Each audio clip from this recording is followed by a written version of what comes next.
আসসালামু আলাইকুম রহমতুল্লাহি ওয়া বারাকাতুহু। আপনাদের দেখাচ্ছি একটি ক্ষুদ্র মৌমাছির চাক ধরে আনার পরে আপনারা বক্সে কিভাবে ভরতে পারবেন। অবশ্যই যখন গতর থেকে চাকগুলা ধরে আনবেন তখন আপনারা অবশ্যই ফিতাগুলা সুন্দর করে বের করে নিয়ে আসবেন। বের করে নিয়ে আসার পরে আপনারা অবশ্যই বক্সে ফিতাগুলা দিয়ে দিবেন।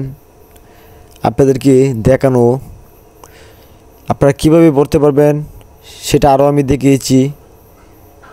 এবং আপনারা যখন মাছগুলা ধরে আনবেন, অনেকেই মাছগুলা চিনেন না, রানিটা না চেনার কারণে বক্সে ভরতে সমস্যা হয়।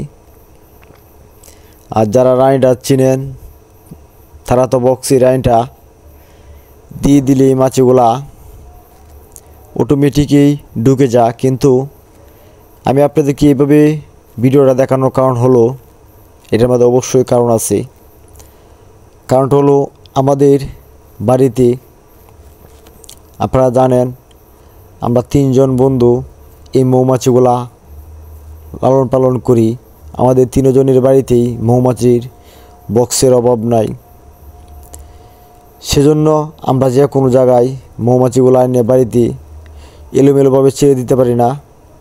কারণ এলোমেলোভাবে ছেড়ে দিলে আমরা যারা রানিং বক্সগুলো আছি সেগুলা কিছু মাছি চলে যাবে।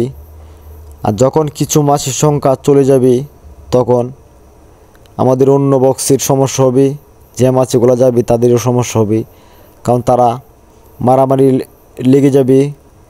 মারামারি লেগে যেয়ে আমার এই রানিং বাক্সটা অনেক মাছি মারা যাবে এবং এই বক্সের যে মাছিগুলো চলে যাবে সেটিও মারা যাবে।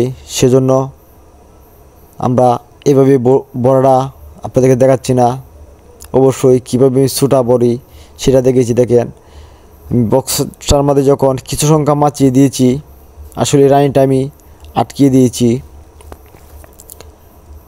আপনারা তো আটকে দিতে পারবেন না।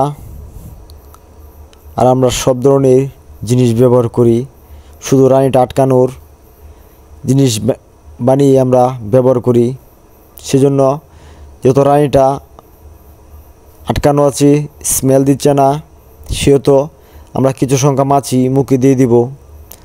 মাছিগুলা দিয়ে দেওয়ার পরে স্মেল পেয়ে যাওয়ার পরে মাছিগুলা ঢুকে যাবে। কিন্তু যেহেতু আমার বাড়ির আরও বক্স আছে সেহেতু আমরা এভাবে সরাসরি ছাড়াচ্ছি না। আপনাদের বাড়িতেও আরও বক্স থেকে থাকি, আপনারা সরাসরি ছাড়বেন না। ছাড়লে পরে আপনার অন্য বক্সে মাছিগুলো চলে আপনার বক্সটার সমস্যা করবে, হতে পারে আপনার বক্সটা নষ্ট করে দিতে পারে। সেহেতু আপনারা এইভাবে মাছিগুলা ভরে নেবেন, তাহলে আপনার কোনো সমস্যা হবে না। এই বক্সটাও সমস্যা হবে না আর আপনার রানিং বক্সটাও সমস্যা হবে না। কারণ আমরা এটা তো